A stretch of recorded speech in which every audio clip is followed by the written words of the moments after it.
do primeiro A, primeiro B, primeiro C, eu falei para vocês que hoje eu ia mandar um vídeo para vocês relacionado às nossas matérias.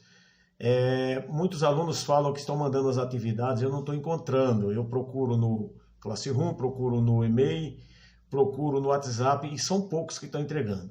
Esse recado é para aqueles que não estão entregando nada, aqueles que estão entregando sem problema nenhum. E eu comentei com vocês, pedi até se vocês tivessem alguma pergunta para fazer, eu olhei no WhatsApp, não tem pergunta nenhuma. Eu falei para vocês sobre os tipos, né? Como a gente fazia uma pesquisa. Então ficou claro para vocês que todo bimestre a gente fazia uma pesquisa, tá? Muitos não entregaram aquela pesquisa sobre as placas tectônicas. Mas vamos voltar ao assunto do texto que eu enviei para vocês sobre o Mercosul. Como vocês sabem, o Mercosul é comércio do Cone Sul, não é? Envolve os países do Brasil, Argentina, Uruguai e Paraguai. Esses foram os primeiros a fazer esse tipo de bloco comercial aqui na América Latina. Agora veja só, muitos desses países, no caso da Venezuela, que era para estar inserida, a Venezuela, pelo fato até de formação ideológica que não concordam, no caso do Bolsonaro, eles não entraram em acordo, então a Venezuela está praticamente fora. E esse Mercosul é exatamente voltado ao quê? A taxas, né? Ou seja, livre comércio, para você vender os seus produtos e praticamente ser isento de algumas taxas alfandegárias. Taxa alfandegária é aquela quando você vai vender o seu produto num país, você tem que pagar uma taxa que eles chamam, né, a taxa alfandegária, que é para teu produto ser vendido em determinado país. No caso do Brasil, seria essas taxas serem praticamente abolidas, né? Não ter essas taxas que outros países têm para vender os produtos aqui no país. Então, no caso do Brasil, Uruguai, Argentina e Paraguai, esses países estão querendo fazer uma moeda única, como foi o caso da União Europeia.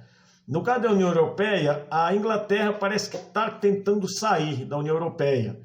E essa União Europeia, ela cria o euro. O euro, pelo fato de Europa, né, ser aceito em toda aquela parte dos países que são membros do euro, ou seja, sejam membros da União Europeia.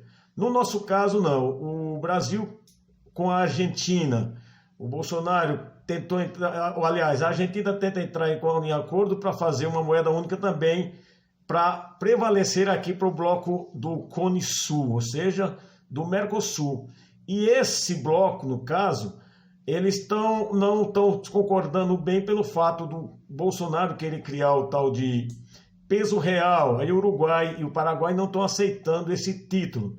Na Europa ficou mais fácil, pelo fato de ser euro, no caso, países europeus. Né? Ampliação dos países da União Europeia. Nesse caso, no Brasil, com a Argentina, Uruguai e Paraguai, ainda está em andamento. Coisas que desde o início, quando a família real chega ao Brasil, o Dom João abre os portos às nações amigas e essas nações começam a negociar com o Brasil e pagando taxas menores, né, do que aqueles que não eram citadas como nações amigas da época. A Inglaterra é que leva toda aquela vantagem voltado à sua taxa, que seria de 10%. Tá? No euro, no caso, é uma moeda única. Para nós aqui na América, ou seja, na América Latina, ainda não temos esse tipo de comércio ainda, até pelo fato da discordância entre os governantes.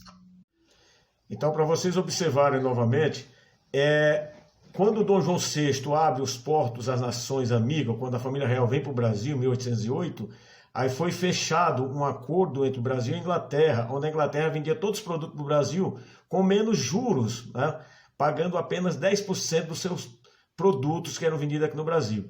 No caso do produto brasileiro indo para lá, esse produto era vendido mais caro. Então imagine só como é que funcionava a coisa, né? Então, no caso, para nós aqui da América Latina, ainda estamos com esse impasse pelo fato dos governantes não estarem ainda se entendendo, né?